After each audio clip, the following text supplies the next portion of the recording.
then that day comes and you say, all right, I'm ready to turn in my 2 weeks notice, or I'm ready to do something big. What can people expect to happen when they start to do that? So the first thing that you're going to experience when you either resign or decide to make a massive life change is you're going to feel a massive sense of relief.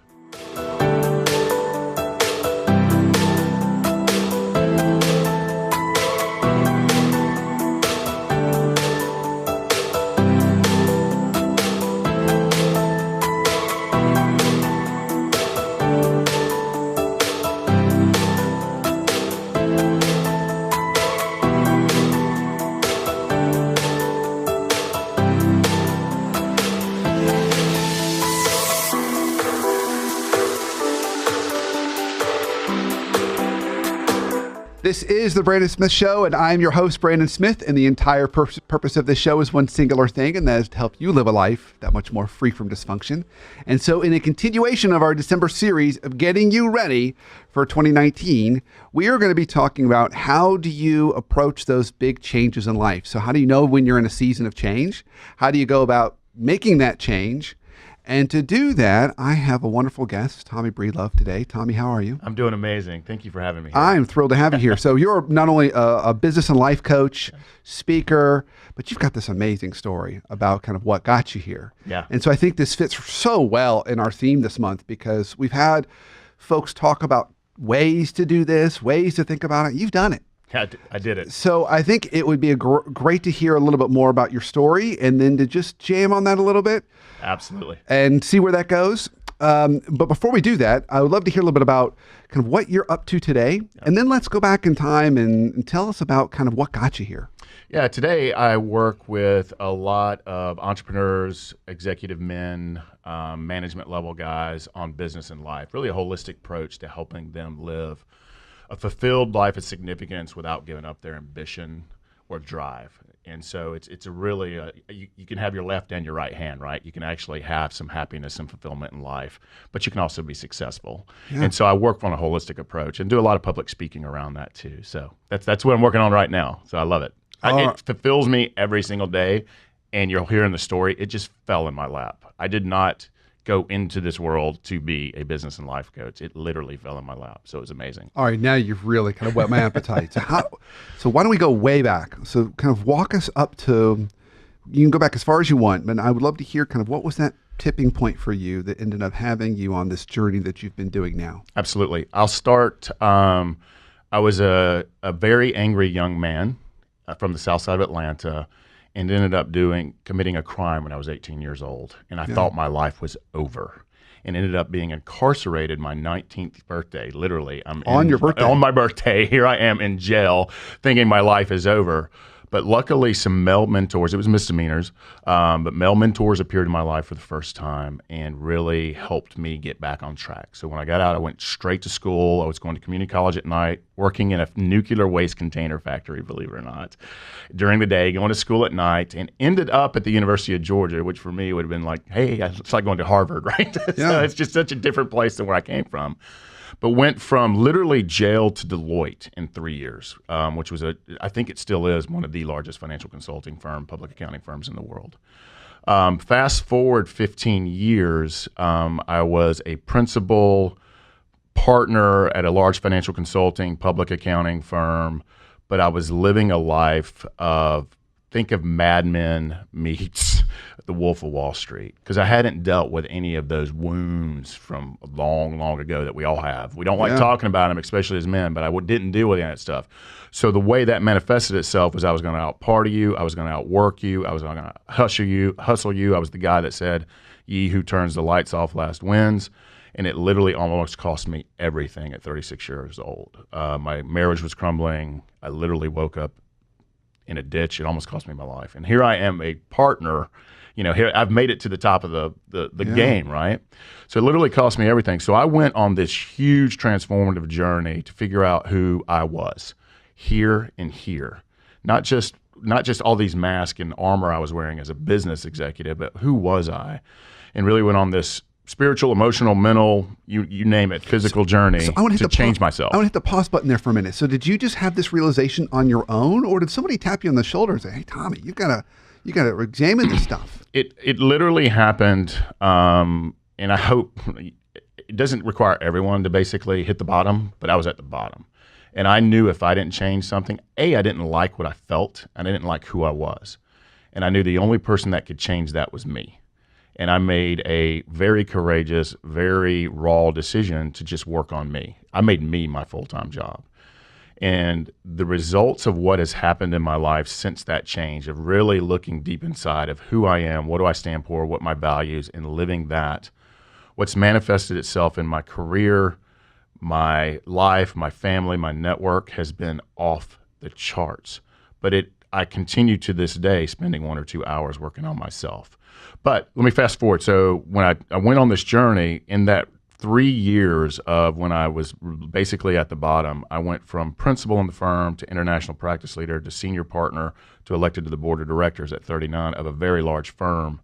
And I knew within the first few board meetings that this was not my life's purpose. And so I went on this journey to find out, what is it I was put here to do? And that's when all of these men, entrepreneurs, started reaching out to me and said, "Hey, I see that you didn't give up your ambition, you didn't give up your drive, but I also see that you're happy, fulfilled, your marriage seems to be going good, you're living with significance and balance. How do I get some of that?" And that's literally how it happened. It's just people started reaching out to me, wanted a little bit of what I had because they saw me go through such a massive transition. And so that's literally how I got here today. Okay, but I think there's more to the story. And there's always more to the story. You then went from, so to walk us through that interesting stage where you've got these titles and you got salaries, right? And you've gone to the top, and you could have just held on to that. Yeah, I literally walked away from millions of dollars. You could have taken all those asks from these people and just said, we'll meet on Saturday morning, and I'll mentor you and keep on doing your day job. Right. And a lot of people do that. They find that meaning and purpose on kind of a side thing that they do. Yep. And then they do their job because it pays the bills. Yep. You could have done that. Could have. But you didn't do that. Didn't. I knew, so there was a couple of things there. I knew when I started walking into the firm, when I would literally get up, I could feel it in my chest and I could feel it in my shoulders. I'm like, we only get, the truth is, I'm going to talk about the change. It was very scary. And I was very scared, and I had these dreams of living in under a bridge. Is my wife going to leave me? I was so tied up in the title and the benefits of that title, but I knew I only got so many spins around the sun, and so why am I going to live a lie for what they want? And I don't even know who they is. Chasing the next deal, the next car, the bigger house. Because I knew with all the work I had done for 3 years, none of that stuff was going to fulfill me. It's about relationships, it's about experiences, and a little woo-woo, it's about love. And so I knew I wasn't in love with what I was doing anymore. And for the firm's sake and my sake, I knew when I couldn't sell it anymore, I couldn't recruit for it anymore, I had to walk away for their benefit and mine. And so it took a lot of mentoring, it took a lot of support. I have coaches in my life. My wife has been an absolute rock. But it was scary. And it took a lot of courage, and it took even me doubling down on the self-work that I do every day with meditation and prayer and my readings and my writings.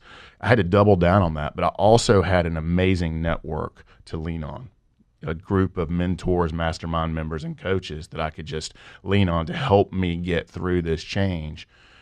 And once I got through the fear, what started manifesting in my life, from clients to opportunities to speaking gigs to just the humans that I get to serve, has been just overwhelmingly amazing. So, but it was hard. It took a lot of courage. I'm not gonna lie, I was scared to death. So did you have this moment where you said, "Okay, talk about courage"? You said, "All right, that's it. Today, I'm gonna walk in and I'm gonna give my notice," whatever that was, whatever that I did. exit. And you can't just leave because I was an equity owner in the business. I mean, you have to sell your equity and transfer and collect. I did it in a graceful way though. But I remember driving. I had a Jeep at the time, and it was this beautiful day. It was Valentine's Day.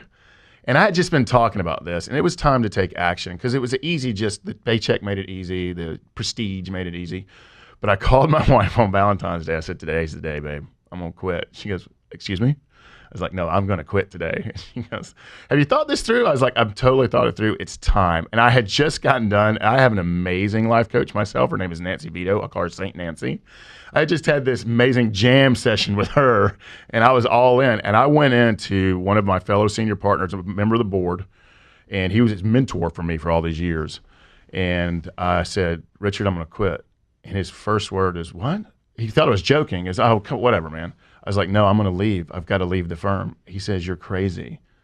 He absolutely said, you're crazy. He cleared his calendar, and we sat there and we had a discussion for hours. He called me on Saturday. He emailed me on Monday. And by Tuesday, I had resigned from the board. And it took me another 8 months to leave, but it was time. I don't know if it was coming from somewhere else, but I had this amazing session with my coach and then walked in. And it's been what I was scared of losing, I've gained 50-fold since then. And so it's really success, ambition, money, love, life, happiness. It's all a mindset. And I constantly work on my mindset and my emotional set. And what I thought at that time was big opportunities or a lot of money or a good network, that's 10x since then. So I just had to believe. Okay. So for everyone who's listening and watching right now, we're in this part of the year where we often take kind of a accounting of our year, and we try and think about the next year. And I am certain that there are people right now that are saying, yeah, I don't want to do 2018 again. This life is not fitting me the way I want it to fit. It's probably a lot of people. So what would be any guidance, advice, or cues for you? Because it could be anything from like small tweaks, or it could be a big reset. Yep. In your case, it was you felt this bigger, deeper calling, and you hit the reset button. I did. So what advice could you give to people that would let them know how and when they should hit the reset button? I'll start with, I will get to the how. I'm going to start with this though. If you are aware that you are unhappy, kudos to you. That means you're aware. That means something deep down, you call it soul, intuition, gut, instinct, is telling you you're not happy. You've got to listen to that, because this is much stronger than this, always. So listen to that. So kudos to you. So for those of you listening, Tommy was touching on his heart and chest. Yeah, I was. Sorry. Versus his head. I talk with my hands too, so forgive me.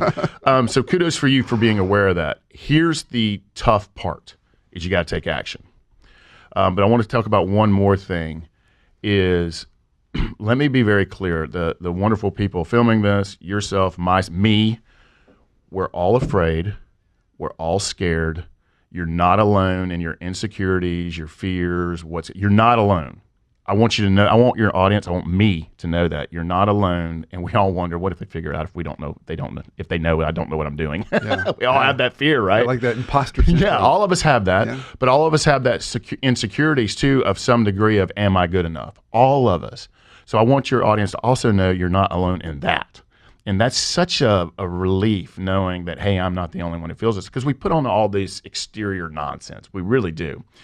The third thing, and this is the most difficult, is once you know you're not alone and you can lighten up on yourself, and our self-critic is harsh, right? If we can start lightening up on that, but the next step is take action. And I would take action do baby steps, or you can do massive change. It's totally up to you, but baby steps is okay.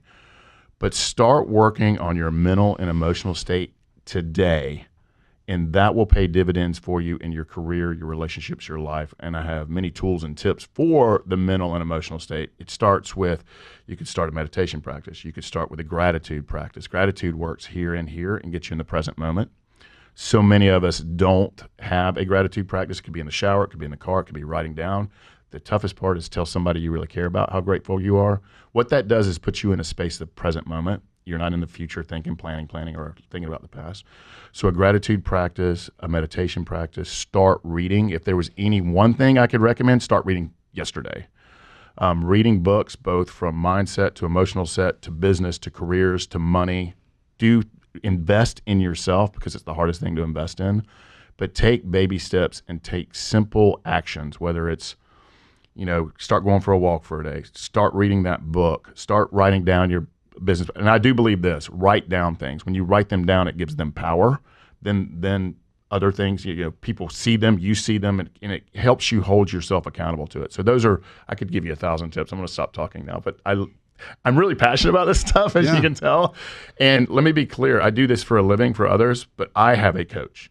I have an accountability group. I have a mastermind, but I also spend an hour to 2 hours a day reading, exercise, meditating. I do an innovation practice where I think about where I'm going to go next. I just literally get quiet and think on a topic. So I have all these tools in my toolbox that I do.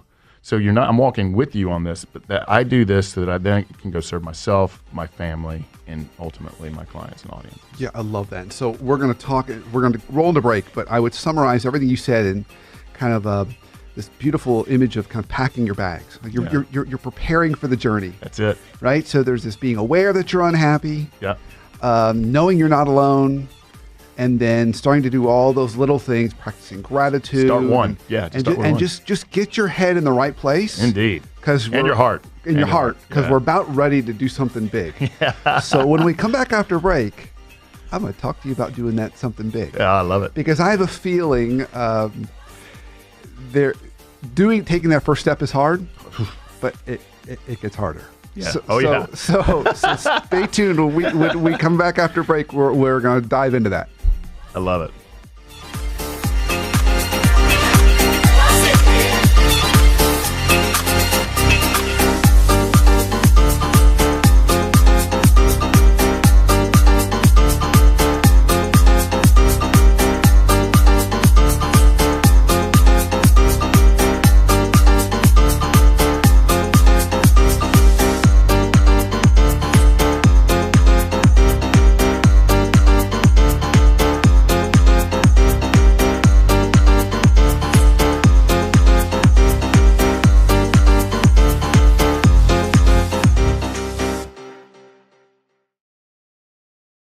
Hey, this is Brandon with your coaching minute for the week. So I've got a tip for you that I put on most of my clients' action plans that you may think it sounds a little crazy. So hear me out. I want you to designate one of your colleagues or coworkers, somebody maybe works in a different department that maybe a peer of yours that you don't work with every day. And I want you to intentionally plan on having lunch with one colleague or coworker a month. So all I'm asking for is one lunch a month. And you may say to yourself, Brandon, that's such a waste of time. I don't have time to have lunch with people. But what I have found for my clients that's been able to do this is they come back and they say, not only was it so valuable to learn more about them as a person, I learned really important stuff going on in their departments. And they learned important stuff going on in mine. And we were able to share information, and we both agreed it was a really good use of our time. So that's my challenge to you.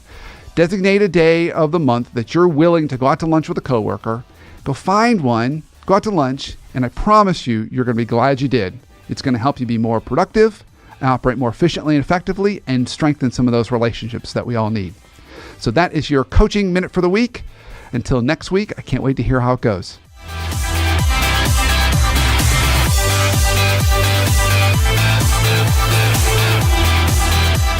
Welcome back to the Brandon Smith Show. Of course, I'm your host, Brandon Smith, and today we are talking about making those big changes for 2019 and hitting that reset button. And that can be something really, really big, like quitting your job and doing something else. It can be something moderately big. But to take us on this journey, I've got Tommy Breedlove here. And Tommy, you've done this journey. You coach other people on this kind of stuff. Yes. And right before the break, we were talking about these. You gave some great tips and tools that just kind of help getting people thinking about preparing. Acknowledging the fact you don't feel comfortable and you're not happy, being okay with that, knowing you're not alone, and then all the other things like practicing gratefulness and meditation and just kind of preparing yourself for the journey. Yes. Okay, so then that day comes and you say, all right, I'm ready to turn in my 2 weeks notice, or I'm ready to do something big. What can people expect to happen when they start to do that?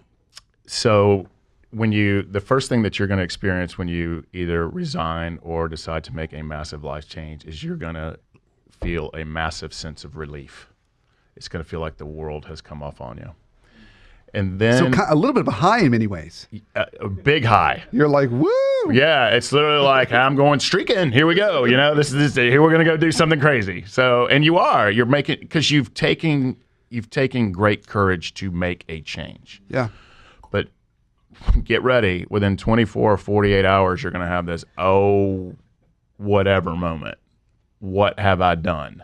Yeah. Am I going to, and for me, it was like, oh my gosh, I'm going to live, I come from humble beginnings. I'm going to live under a bridge. I'm going to be homeless. And here's the hard part, especially if you go out on your own, whether you're going to become an entrepreneur or you're going to go, whatever you want to do, you're going to have these moments of, oh my God, am I good enough? And why does anybody care?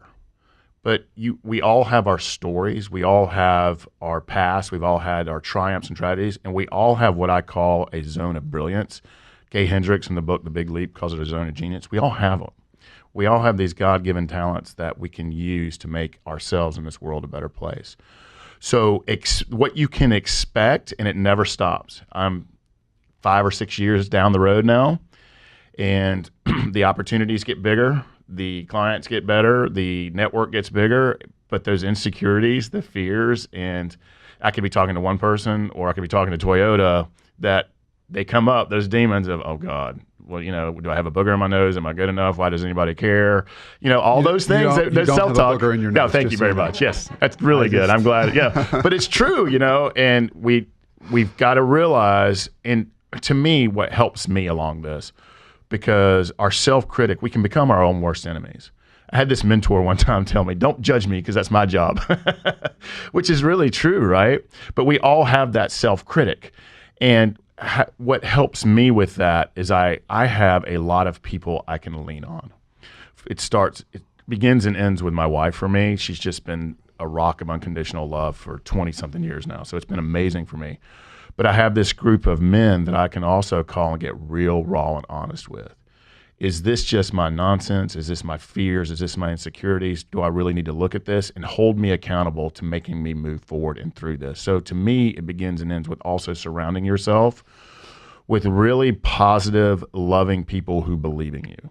Because we're stuck in a fear world where everybody's scared and our media promotes fear, and we look at these social media and we compare ourselves. But if you have people who truly love you, who care about you, and who want to see you succeed, it is a powerful force of nature that we rise up together. Okay, I got questions for you. Yeah, let's do it. Okay. So you mentioned, was it zone of brilliance? Is that what you said? Zone of genius, zone of brilliance, God-given talents. Zone of brilliance, yeah. God-given talents. We could also call that purpose. Oh, totally. Right? Okay. Totally. So it goes by lots of names, but there's that thing right out there. Yeah. So here's my first question. Do you have to know what that is before you hit the reset button? Absolutely not. No, and it changes. Like, there's things that you do in your life where time literally stops. That's part of it right there. That's that flow, when Michael Jordan's hitting that three-pointer. So you got to be open to it. You got to be open to it, and you've got to do the work to get open to it. And so your God-given talents, you might not know what that is, and not many people know what their purpose and passion in life is, but we all have one. There's no accident that we're here. We're all put here to be of service. And I don't want to get too woo-woo on you, but that we're here for that reason, to be useful and to move ourselves and society forward in a positive way. We're not put here to be bad. So yes, you don't have to know it is my answer.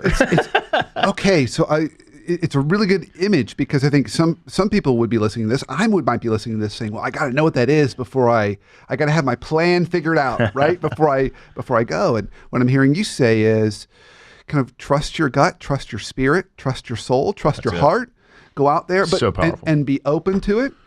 Now that then means you have got to lean on faith. Totally. Right. And you need people who can support you, and you have all those elements. I've been and you have to believe. You have to believe in yourself first. And that's so hard. So I've been hooked on Audible, and I went ahead and the last time I read The Alchemist was a long time ago, but I've been re-listening to it, and it's a great book. And so in The Alchemist, if you haven't read Paulo Coelho's book, The Alchemist, you should check it out. He talks about personal legend, and that's kind of their version of purpose. They make this comment in the book. They said, courage is not taking that first step. Courage is staying on the path. Indeed. That's the hard part. Yes. The hard part is day 30 or day not quitting 360, right? Yep. You keep, when you're staying on it and you're like, really? I did that? I turned all that down and I've got nothing right now. So help us think through, how do we keep ourselves strong during that faith journey? Yeah. There's a couple of things that I would recommend. first of all, the thing that gets in our way the most is our brains. And you use the word soul, instinct, intuition, gut. It's what makes the acorn the oak. If we can get our brains out of the way and our hearts are much more intelligent because they're pulling from somewhere else. They're pulling from the gut, the soul instinct. And if we can clear that channel and not let you constantly have to constantly work on your mindset and your heart set, because like you said, it's easy to quit. It's easy to quit in a marriage. It's easy to quit a job. It's easy just to shut down. The hard part is to push through it, especially by the way, once you become aware and you start this journey, they get stronger. That self-critic gets stronger and stronger and stronger. And so what I do is it's all about who you surround yourself with, what you read, and getting tools in your toolbox. And everybody's got different flavors of what that is.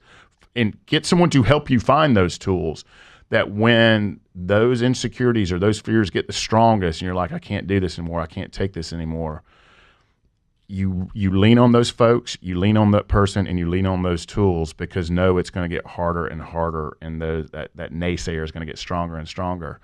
And it's just that self-critic.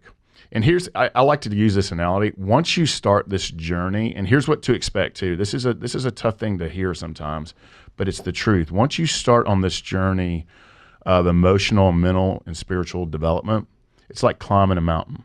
Your view becomes a lot different. You see the world differently, you see people differently, and you're climbing, so your view is getting better and better. And a lot of your friends and family aren't climbing that mountain with you, and that's the tough part, is you're seeing something different than they're seeing now, and you believe in yourself differently than they believe in themselves. That doesn't mean you don't stop loving them, but it might be time to start recruiting other people who are climbing that mountain with you, and that will help you the most on this journey. That's way out there, though. Yeah, that's really, no. It's profound and really true. So you're not only important to have those support networks, yes, but know that what might have been a network for you in a different season is not going to, it could actually be an adversarial network. That's right. No longer a support network. That's right. They could be telling you, no, don't do this. Yeah. Hey, Tommy, you're crazy. Right. Why are you doing that? Naysayers, You can't do that. Who do you think you are? Yeah. And that's not the voices that we need on this journey. No, because we already have them ourselves, right? Yeah, we don't need others. So we've got to be really, really intentional about who we use to support, and then looking at those folks around us and still loving them, but putting them in the right boxes to while we're going down this path. All right, so completely unfair question. Oh, gosh. Are you ready? I'm ready. I'll close my eyes. Unfair. How long is this going to take us? It never ends. Never. You're never going to get there. Okay. Isn't that great, though? Think about this. That's a horrible answer. No. I hate that answer. No, we're never going to get there. So here's the truth. I want you to say 1 year. No, you're never going to get there. days. Never. But think about it. If we were perfect and immortal, this life would be ridiculously boring. Yeah, it's true. You know what I'm saying? So not to get morbid, but death is the greatest gift we have. I mean, it really is, because every day is a gift. And I read this quote that literally almost made me wreck my car the other day. It says, what you choose to do today, you're exchanging a day of your life for it. That's profound. And this stew, our mistakes, our regrets, the pain, the loss of other people, the fears and insecurity, that's all the stew that makes this life amazing. But your fulfillment and happiness and success and all of these fun things that we're chasing, you're never going to get there, ever. So view it as a creative journey and project that you're going to be part of the world. Yeah. Kind of, versus a destination. Okay. There's a couple of folks I think who have gotten there, and they've built billion-plus people religions around them. So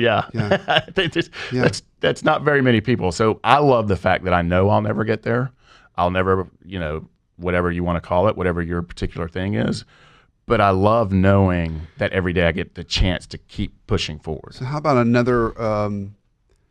So I'm trying to overcome people's fears when they're hearing this. They're like, gosh, but it just feels so unknown. One of the questions they're going to ask is, well, how long did it take you until it started working?